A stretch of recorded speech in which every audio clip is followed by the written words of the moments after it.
乌军使用4轴民用航拍无人机进行战场侦察，并引导地面炮火对俄军进行炮击，引发民用无人机进行军用的舆论。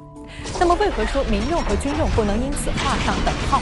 两者有着哪些本质区别呢？在近年全球范围内的军事冲突中，民用小型无人机经常被使用，有3种模式。第一种，战场目标识别。随着技术的发展，民用无人机携带方便，摄像头的分辨率又达到了非常高的水平，能够在空中拍下清晰的地面画面。若侦察分队无法及时到达目标区域或不宜实施地面侦察时，就可以通过民用无人机进行侦察，获悉对方的兵力部署情况等信息。第二种，战场监视与目标引导。4轴民用无人机能够非常平稳地停在空中，向地面传回实时画面，作战人员就可以很直观地掌握战场动态，并指挥火力对目标进行打击。第3种则被称为挖地鼠。地鼠指的是敌方各种观察哨，带有热成像载荷的无人机，即便是一些暗哨也能将其找出来。不过，能够执行这些任务，并不意味着民用无人机就能当军用无人机使用了。无人机业内专家一再强调，军用与民用仍然有天壤之别。国内一家知名民用无人机生产商就曾多次表示，其产品均为民用用途设计，不符合军用规格的要求。就好像在中东和非洲战场出现过的皮卡战争，皮卡装上武器后也能充当简易战车，大家很容易就能想到，民用皮卡是不能和军用装甲车相提并论的，不能防弹、防地雷，遭到攻击就基本意味着车毁人亡。民用无人机和军用无人机的区别，很多人就可能不是那么了解了。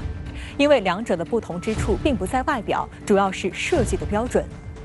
众所周知，军用无人侦察机除了摄像头的清晰度以外，还非常注重航程和航时。留空时间越长，侦察效能就越大，动辄数个小时甚至几十个小时。而玩过民用航拍无人机的飞手都很清楚，最多只能飞行几十分钟就要飞回来换电池，无法遂行长时间对动态目标的跟踪监视任务。此外，民用无人机最为关键的一个问题是没有抗电磁干扰的能力。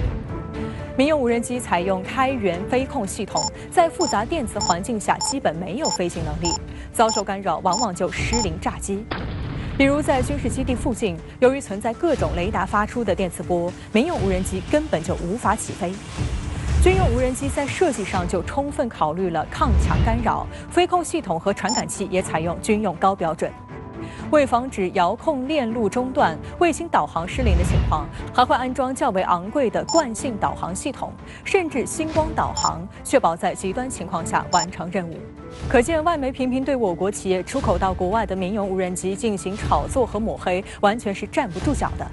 同时，我们也要了解，任何一款民用无人机都能在战场上发挥一定的作用，却不能跟军用挂上钩。因为呢，民用级无人机它抗电子干扰能力呢比较差，但是呢，像俄乌冲突的时候，大量的就是城镇攻防作战，俄军也好，乌军也好，电子战的系统呢并不是特别多。民用级的无人机呢，相对来说还可以发挥作用。根据俄罗斯方面释放的消息，俄军在俄乌冲突中动用的无人机包括前哨 R2 猎户座攻击无人机以及海鹰10侦察无人机，而使用最频繁的是海鹰10。海鹰10是俄军同类产品中生产最多的型号，至今已经服役12年，在俄军炮兵部队中被广泛使用，续航时间为16小时，用来寻找定位目标和侦察作战现场。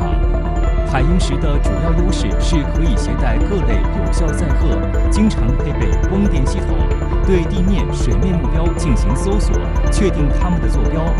俄国防部此前曾通报海鹰10在乌克兰的运用及其分队的工作。一名系统指挥员讲述了他参加的一次战斗经过。他的分队根据命令对附近的一处居民点实施侦察，把无人机派往规定地域。